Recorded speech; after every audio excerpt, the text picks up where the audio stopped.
As we just heard, really, through song, life at times can be pretty complicated, especially when it comes to family relationships. And the challenge is, how do we respond to those times that are difficult, those times of chaos that come into our lives? We've been bombarded in the news, and you don't even need to look for it. Maybe some of you are following it, but you don't even need to look for it, and it comes and is plastered on our face of the complicated saga that's taking place in Great Britain and part of it over here in the United States between King Charles, Prince William and Kate, Prince Harry and Meghan, and of course there's Prince Andrew who's thrown into that, and it's complicated. As a result of that, a book has just been put out by Andrew calling himself a spare, which probably didn't help smooth things over in the family relationship. This morning we continue our story, our narrative in the life of King David, and we find ourselves immersed also in a very complicated story. It contains scheming plans. It's hard to discern the intentions and the motives of the individuals that are involved. Four main characters that are in this particular part of the story. So it's hard to know what are they doing and why are they doing it. And then the story itself is pretty complicated as we look at it. These plans that are there. And that's true for our lives at times, is that life gets complicated just as we seek to live it. Different things and events that happen in our lives. And sometimes it's complicated because of relationships, because of choices, because of our decisions, and because of the decisions of other people, and they impact us. As we look at this story, I think we realize that there are at least three tragic decisions that David has made to get himself into this position where it's a very complicated story. First of all, he has taken multiple wives and mistresses that has led to trouble in his family. He has violated God's principle of a marriage between a man and a woman that's been designed for life, and he's added to his wives and his concubines, as they were called in that day, which were kind of like legal mistresses, and he has gotten more and more, and as a result of that, it's been a pretty complicated story. Secondly, he has not invested in the lives of his children. As a dad, as we read through here, we find glimpses of the fact that he's been an absentee dad. He's been an AWOL dad. He's not been investing in the lives of his children who needed guidance and they needed direction. And as a result of his lack of investment in the lives of his children, and they were half brothers and half sisters because of the violation of marriage, there has been one of his oldest son, Amnon, ended up sexually violating his half-sister, Tamar. And Absalom hears about it, who is Tamar's full brother. And as a result of that, we find that David doesn't do anything. The only thing we read about it when David hears about what's happened in his household is that he is displeased. Well, duh. He needs to be more than just displeased. And then thirdly, he chose to commit adultery. David did, and then he tried to cover it up. A couple of scheming plans, and that didn't work. He ends up murdering the husband of the woman that he violated, and then marries her, hoping that that would cover everything, but God was displeased. David felt the situation was finished. He felt at this point in time everything had been done. And so we pick up that particular story to this morning in 2 Samuel chapter 14. Pastor Doug hit chapter 13 last week. And I think it's about somewhere on page, 327, 328, if you want to use a Bible that's in the chair rack in front of you. But we pick up this story again. We've had that commercial break for about a week, and we return back to the story this morning. And as I mentioned, Tamar has been sexually abused, and she's been violated by her half-brother. And Absalom, the brother to Tamar, has waited for 2 years. probably waiting for David to do something, for Dad to intervene, for Dad to bring justice, for Dad to deal with this situation, and nothing has taken place. And so Absalom takes matters into his own hands, invites the king's sons. They go to a big party, and at that party, Absalom makes sure that Amnon is killed and he's murdered. And then right after that, he realizes that's not a good deal in his relationship with Dad, so he takes off running. And he flees to a place called Geshur, where his maternal grandfather lives. And so he's there. He's been there for 2 years. And that's where we pick up this story this morning. By the way, I want us to understand that when we read these stories in the Bible, these are true narratives that are given to us. They're written for our instruction. These are not like Aesop's fables that gives us some morality of this is how you ought to live. These are references to true, real life people. We often think of the Bible people, biblical people, as being superheroes. But they're presented to us in their faults and their failures just as we have. And Paul writes in Romans 15 that these are given to us for our instruction. And so these are not merely morality tales. These are given to us to know how we should live our lives. Because frankly, any single one of us can end up in the same kind of place.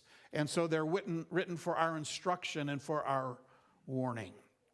I want to approach this morning. First of all, I want for us to see in chapter 14, verses 1 through 13, the complicated story. And then we want to look at the story within the story, if you will. So let's begin, first of all, jumping into verses 1 through 3 of chapter 14.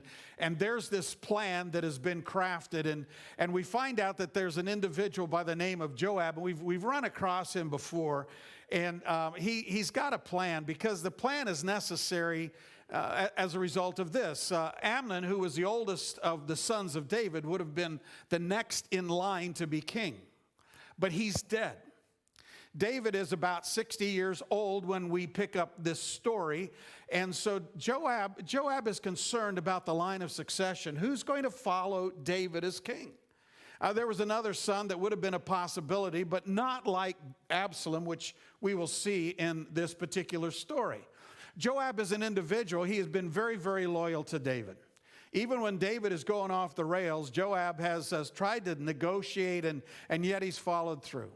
Joab is very concerned about the nation of Israel. He's the general. He is the chief over the army of Israel. And so he's a nationalist. He's very concerned about the longevity of the nation of Israel. And so that's part of his concern. What comes next after David is going to die? We know that's going to happen at some point in time. So who's next? He's concerned about that.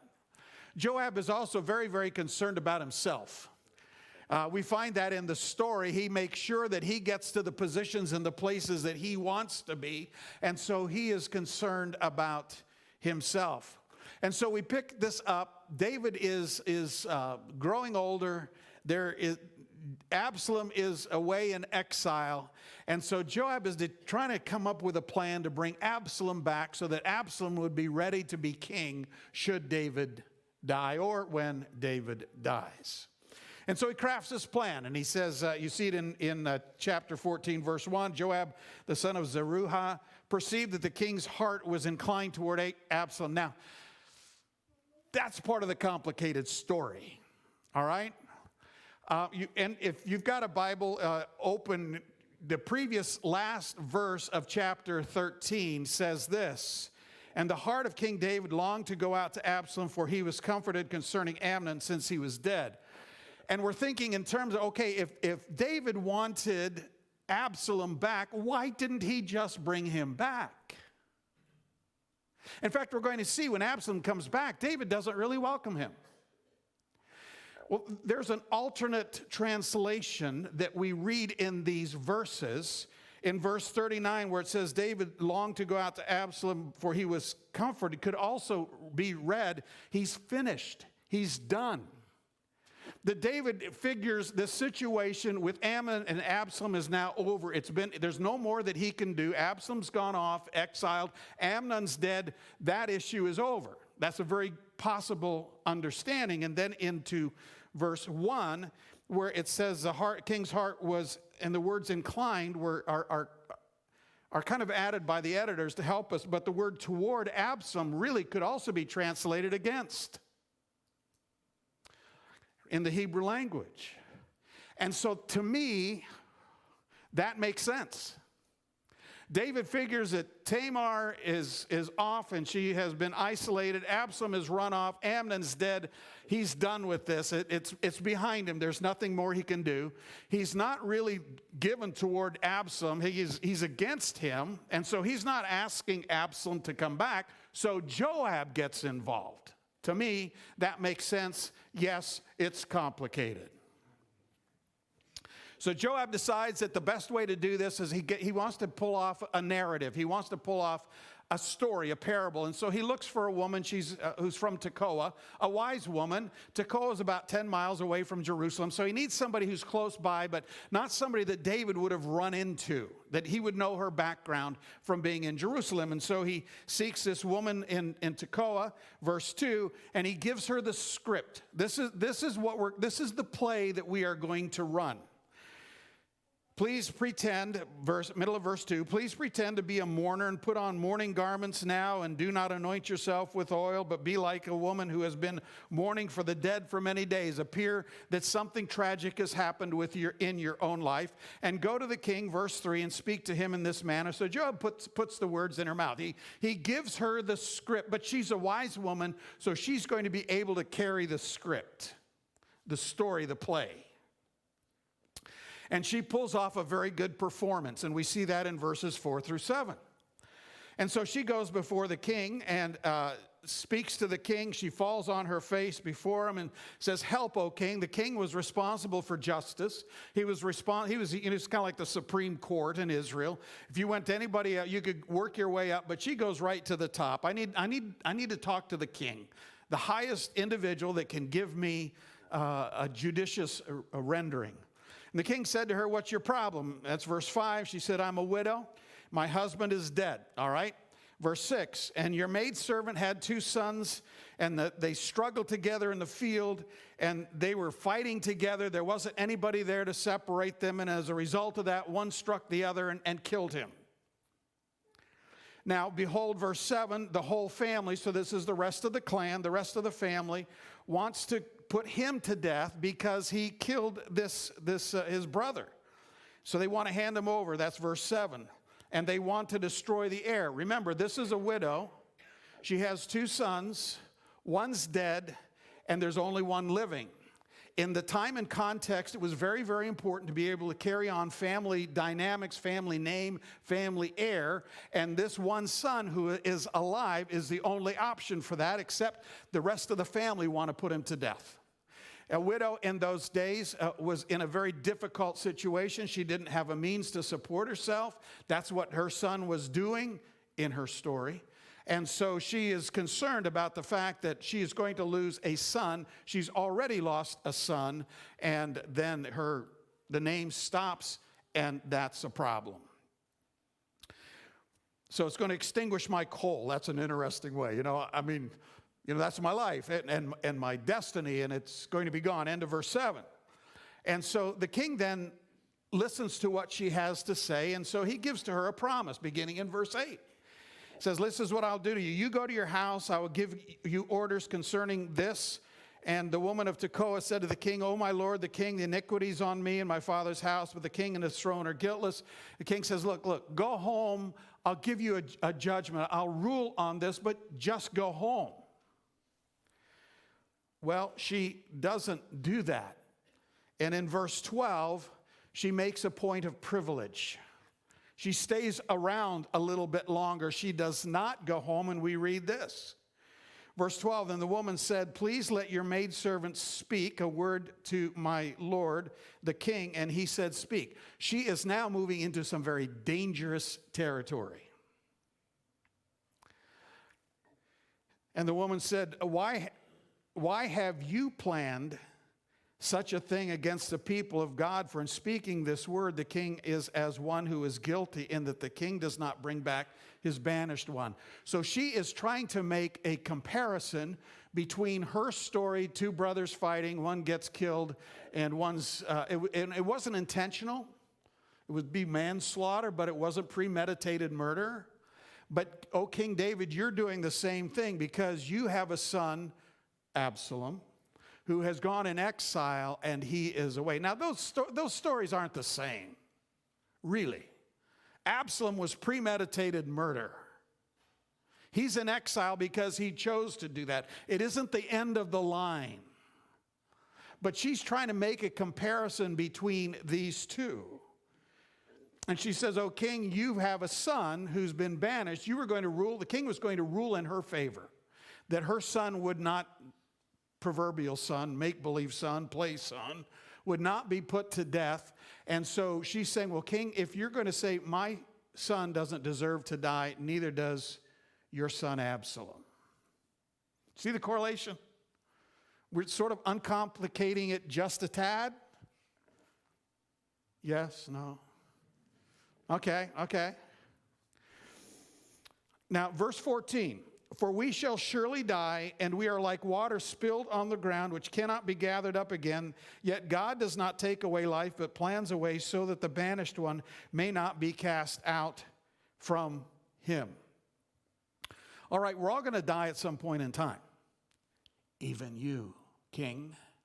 And so we need a successor to be able to be brought back who is going to carry on the kingship, that there is a smooth transition, that there's a smooth succession plan, because we all die. And God himself has a plan to bring the banished back home. Verse 15. Now the reason I've come to speak to you, my lord the king, is because the people have made me afraid, so that your maidservant let me now speak to the king. Perhaps the king will perform my request. Verse 16, the king will hear and deliver his maidservant from the hand of the man who would destroy both me and my son. She goes back into the play. She has now tipped her hand to say, here, this is really what I mean by this. Oh, but let me go back into the play. And she picks up her script and she continues that in verse 16. Deliver us. And then verse 17, and your maidservant says, please let the word of the Lord, the king, be comforting, for as an angel of God, so is the Lord the king, to discern good and evil, and may the Lord God, your God, be with you. Oh, king, you're so smart and so wise. It's a good way to go if you've just challenged the king on something where you could lose your life. King, you're so smart. Whatever you do is just absolutely right. It's almost like God speaking. So she makes a point of privilege. In a sense, we're all going to die, and so we need a succession plan. Well, David is a rather wise, and so we pick it up in verse 18. He gets to know who's behind this plot, this plan, this play. The king answered and said to the woman, please don't hide anything from me. And the woman said, speak. He said, okay, I'm going to ask you a question, and I want you to be honest. All right? Verse 19. Is the hand of Joab with you in all of this? Is this Joab's plan? And again, she responds, yes, it is. The hand of Joab was with me, and he told me what to say in order to change the appearance of things. Your servant Joab has done this, but here it again. But my Lord is wise like the wisdom of the angel of God to know all that is in the earth. So you're so smart, you figured it out. This story kind of reminds me a little bit of the detective Columbo. You watch him and he kind of goes this way and he goes that way and he tells this and he asks that question and he just seems to be all over the place and everybody else thinks he's a bumbling idiot. That's generous. Only for him to put the whole thing together at the end. Well, this woman has been telling these stories and kind of been weaving this back and forth, and David sees what is really going on. The hand of Joab is behind it. Again, Joab cares about David. Joab cares about Israel, and he cares about the succession plan. And Joab cares about himself. And so, so part of the succession plan and part of caring about himself are kind of intertwined. Whoever comes up next, it's kind of important. If I push Absalom forward and then I get credit for that, then Absalom's going to be really generous to me when he becomes king. And so David decides, he makes the decision, all right, we'll bring him back. We'll bring Absalom back. So verse 21, the king said to Joab, behold, I will surely do this thing. Go therefore, bring back the young man Absalom. And Joab fell on his face to the ground, prostrated himself. Blessed be the king. Joab said, today your servant knows that I have found favor in your sight, O my lord the king, in that the king has performed the request of his servant. So Joab arose and went to Geshur and brought Absalom back. Notice verse 24. However, the king said, let him turn to his own house. Let him not see my face. So Absalom turned to his own house and did not see the king's face. That's what helps me to understand verse 1 was not the fact that David really wanted to see Absalom. Absalom is now in town, having been gone for 2 years, and David is not interested in seeing him. I think part of the reason is because there's been no repentance. There's been no remorse. The problem and the evil that Absalom has done, Absalom has not repented of it. It's kind of like, well, I gave justice. And you can't reconcile with an individual if there's no repentance and no remorse. So David is in a very difficult place. I wonder how often, too, running through David's mind is the fact that, in a sense, David did exactly what Absalom had done. He had murdered an innocent man. And so how was he going to raise his hand against Absalom? So David remains against Absalom. There is no reconciliation whatsoever because the wrong has not been dealt with. Well, Absalom makes his appearance, and this isn't just a parenthetical statement. It's an important statement. The writer of history it's incredible, his storytelling. And he gives to us a glimpse that changes the focus now onto Absalom for a few verses, well, really the rest of the chapter. But Absalom comes back, verse 25, now in all Israel was known as handsome as Absalom. So we're going to see that Absalom is very handsome. Absalom has good hair. Yeah, it's in the Bible. Absalom has a growing family, and he's got a beautiful daughter. All right, so he's very handsome, verse 25, from the sole of his foot to the crown of his head. He was Mr. Israel. He would have won, the competition. Verse 26, and when he cut his hair, it was at the end of the year that he cut it, for it was heavy on him. So he cut it, the hair of his head weighed about 200 shekels by the king's weight, which was probably close to about 5 pounds. So Absalom had good hair. At the end of the year, he would cut it because it got so heavy. I don't know if they sold tickets to that event. Hey, come watch me get my hair cut. Maybe even sold some of his locks. It's like, okay, I'll sell off some of this. I mean, Absalom was a conniving and scheming guy. So he had good hair.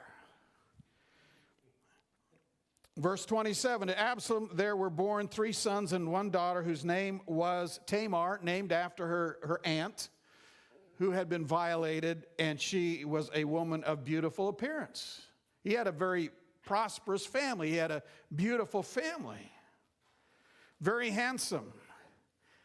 He was also very vain, as we will see in this story and in coming chapters. There was a song that ran through my head. Some of you may remember it from the 70s.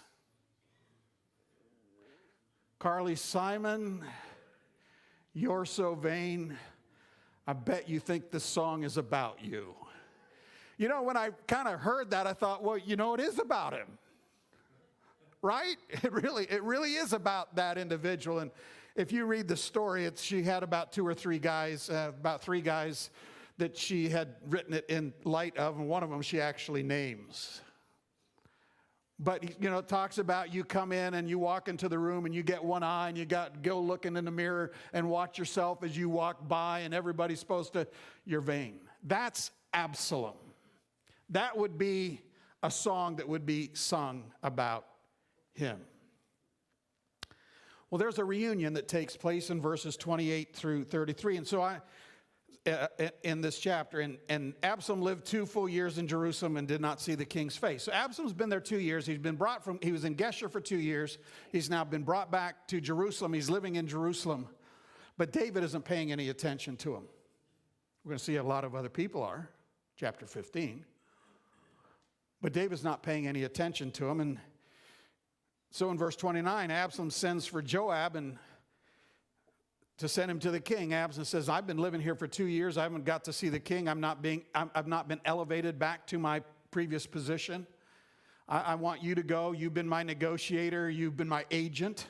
I want you to go and have a conversation with the king. Joab doesn't return his call.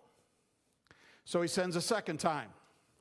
Would you go and talk to the king on my behalf? Again, Joab doesn't return the call. I don't know why. Maybe the fact that David has not placed his hand of favor upon Absalom, Joab realizes that may not be the best take for him. I need to remain in David's favor. Absalom is not in David's favor. Therefore, I need to stay stuck to David if I have my best self-interest. Well, Absalom comes up with an invitation that Joab cannot ignore.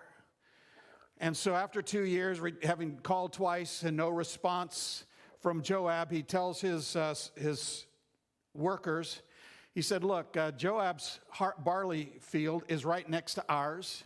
It's barley harvest time. How about going and setting Joab's barley field on fire? Now, that'll get your attention. Yeah, I don't know if this is true or not, but in the mafia, at least you see on television that, they end up with a horse's head in front of somebody's door. This is kind of the horse's head in front of Joab's door.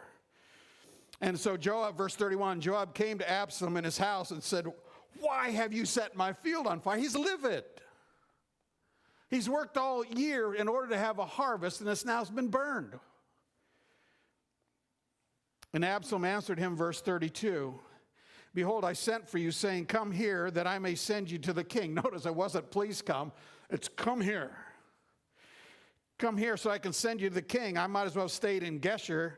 Now, therefore, last part of verse 32, now, therefore, let me see the king's face, and if there's iniquity in me, let him put me to death. That is a dare to David. If you think I've done something wrong, then kill me. Punish me. It's a dare. And so David in verse 33, when Joab came to the king and told him, he called for Absalom, and thus he came to the king, prostrated himself on his face to the ground, and the king kissed Absalom. Well, you know that there are different kinds of kisses, don't you? Well, there's a kiss of formality. It's kind of like a handshake or a hug. In that day, and frankly today in the Middle East, that's how it's often done. There's a kiss of betrayal. Judas to Jesus at night. I will identify who Jesus is to the soldiers who came by my kiss to him, because it's going to be hard to see him. And of course, there is, of course, the kiss of love. That's not this. So what's the story about? There are 2 verses in here when we know that the Bible points to us the big picture, the big story. And there are 2 verses in here that grabbed my attention that I think teach us what the main story of the whole Bible is. First of all, it's found in chapter 14, verse 14, where we read this, for we shall surely die. We are like water spilled on the ground, which cannot be gathered up. Yet God does not take away life, but plans away so that the banished one may come back to him. And if we know the story and we be reminded of the story when God created mankind, when God created people, he placed them in the garden, and he placed them in a garden in order that people would have a relationship with God, that you and I would have a relationship with God, that Adam and Eve would have a relationship with God. That was God's design. It wasn't that Adam and Eve brought anything to God at all. They didn't bring anything that made God any better. God could not be any better, but God wanted Adam and Eve. He wanted people. He wanted you and me to be able to have a relationship with him, the God of the universe, the creator of the world. And so he created Adam and Eve, and he placed them within the garden, and he said, as we read the story, he'd come down in the cool of the evening, and they'd have conversation back and forth. They'd have fellowship. I don't know what that looked like. You know, maybe they ate some grapes and talked about the day, you know, what went well and its stewardship. And it wasn't a matter that things didn't go well because it was pre-fall. And they had this relationship with God, and they had a conversation, but God in creation had placed a tree, a test for them. Is this going to be loyal love, or is there going to be rebellion? God wasn't interested in people that followed him because they had no choice. And so he placed within the garden just one tree. Knowledge of good and evil. You can have Adam and Eve, you can have everything else. Everything else is good, everything else is for you, but here's this one test. Do you love me, or will you rebel against me? Just one test. We know how that works, right? You and your home, and us growing up, you know, you everything, you put food out, everything on the table is yours, but just don't touch the dessert. Yeah, it's pretty good frosting. You know, it's the way we are. But that's Adam and Eve. And so you know the story that Eve ate of the tree. She rebelled against God. She bought a lie. You'll be like God. You'll be able to do things. God doesn't have your best interest in mind. That's why he said no. No, God desires human flourishing. That's why he places the boundaries there, dear friends. He doesn't want us to get hurt. And so he placed the boundaries, but Eve ate and gave it to her husband Adam. And as a result of that, when God came down next that evening, they were hiding from him. And that really is what happens. Sin is a barrier between our relationship and God. Started back in the garden, but we continue it on. God called to them, they didn't come. God says, why are you hiding? It said, because we all of a sudden we realized we don't have any clothes on. God said, who told you? Did you eat? Yes. And what God does is he banished them from the Garden of Eden. Why? Because in the Garden of Eden, and we're not sure exactly how this works, but there was a tree of life, and it's very possible that tree of life is what nourished them to be able to have life that didn't end. And so they were banished from this Garden of Eden, a place where God's presence was known, and they were banished outside. And there's nothing they could do about it, and there's nothing that you and I can do about it. And yet God in his mercy and his grace, because God desires to restore the banished one, came up with a complicated plan. Because the wages of sin is what? Death. And so he took and he devised a plan whereby through sacrifices, Old Testament sins would be covering. And every time an animal was sacrificed, every time an animal was put to death, the blood that flowed from that animal was a reminder to the individual who was giving the sacrifice that that should be my blood. But there was a covering all the way through the Old Testament that God had so that people could come back in relationship. That blood of the lambs and the goats and the bulls didn't remove sin, it covered it. And so we read all that all the way through, and then we come to the New Testament where Jesus Christ is the Lamb of God who comes down, gives his life on the cross, pays for your sin and for mine. It doesn't merely cover our sin, but he removes it, and all of the sin in the past in which individuals covered their sin by the blood of an animal, looking forward by faith. We look back by faith. And our sin is removed when we place our faith and trust in the work of Jesus Christ. You see, God has devised a plan whereby those who are banished, that's you and me and every single human being, might be restored. It's an amazing plan. You see, God can't just say, well, you tried hard, nice try better next time. That wouldn't be justice. If somebody stole your vehicle and went driving down the road and wrecked it, and you went before and they caught the individual, and you went before the judge, and the judge said to that person, well, hey, try to do better next time. It's a lenient judge, not been just to you. They've broken the law. And so Jesus Christ on the cross paid for our sin and our failure so that God could remain just, but he also could extend mercy, and he could extend grace. But there's even a better part of that. There's even a better part of that. It isn't just mercy and grace. He brings us home. And I think that's verse 33, where David kisses Absalom, but it's not a kiss. It's not a kiss of restoration. It's not a kiss of fellowship. It's just formality. And Jesus told a story in the New Testament in Luke chapter 15. Perhaps you remember it. Two sons, and one was a young son. Well, perhaps both of them were. And he decided, I'm tired of living at home. I want to go check out the big city. And he demands of his dad, he said, I want my inheritance and I want it now. And so he goes out to the big city, and as long as he has money, he has friends, and he spends it in just any way he can, just any way that's possible that he thought might bring him joy and might bring him something. And he spends it all on profligate, I think is a King James word, profligate living. And when the money disappears, his friends disappear. And he looks at the help wanted ads, and he sees that there's a pig farmer looking for some help. So he goes and puts himself as an individual working on a pig farm, slopping the pigs, probably eating pig food, and he's sleeping with the pigs.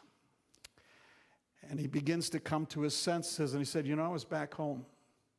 Even the hired servants, those who were the workers for Dad, they had all of their needs met.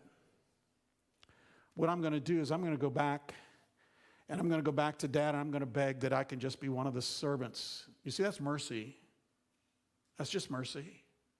I'll be one of the servants. I'll be his hired hand. I'll mow the lawn. I'll take care of whatever he's got for me. I'll work the fields, but I just want to be a servant because it's better there. You remember the story? And so he decides to do that, and he begins heading home. And we see that Dad, looking out the window, has been longing for this son to return. And while the son was a long distance off, Dad takes off running and throws his arms around his son. You need to understand, in that day, dads didn't run. Men didn't run. It was not considered to be kosher, to be something that was done. And yet here goes a dad running toward his son, and his son begins to say, Dad, I'm not worthy of any of this. I just want to be. Dad says, No, I've been looking for you to come back. I've been waiting for you to come back. I've been looking every day out the window, maybe multiple times, waiting for you to say, I'm willing to return. I want to return. And he throws a party for his son. He kisses his son. It's a kiss of love. You know, the story is what God does for you and me.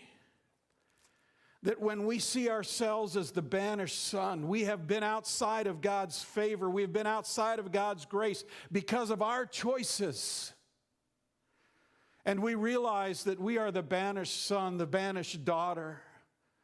And we determine that, God has my best interests in mind. I'm going to go and ask for God's mercy. God doesn't just give us mercy. He brings us into the house. Mercy is keeping them out in the shed. But he brings us into the house. And that's the story of the gospel, dear friend. That God delights to bring the banished home and into his house. In fact, one day Jesus said in John 14, One day we get to go into the Father's house that has many, many rooms. And if it were not so, I would have told you. He's talking about heaven and that relationship. You see, dear friends, the story of the gospel, God delights to bring the banished home and into the Father's house. But it's acknowledging that we are lost, that we are broken, that we have violated God's principles, and God in His grace, when we acknowledge our sin and our failure, He doesn't call us to grovel. Well, Dan, show me how sad you really are and make your life miserable. God throws a party that the lost son, the lost daughter has come home. I trust that that's your story, that somebody told you, and you responded to God's grace of a Father who loved you, who makes it possible for a banished son or daughter to come back home. And we have the privilege of telling others that great story. Those who think that they're outside of the love of God, or those who have not even given thought to God's presence, that God so loved us that He makes it possible for those who are banished sons and daughters to come home. Let's pray. Father, thank you that you care enough about us, your love and your grace, to make it possible for us who are born separated from you and live our lives separated from you to bring the banished home. There's nothing that we do in and of ourselves that earn your love, earn your favor, and your fellowship. But it's acknowledging that we are broken, that we have sinned against you, that we have violated the principles that you give us in that relationship. And that Jesus Christ Himself, knowing the cost, went to the cross to pay for our sin, so that the banished ones might be brought into the Father's house. We pray this in Jesus' name.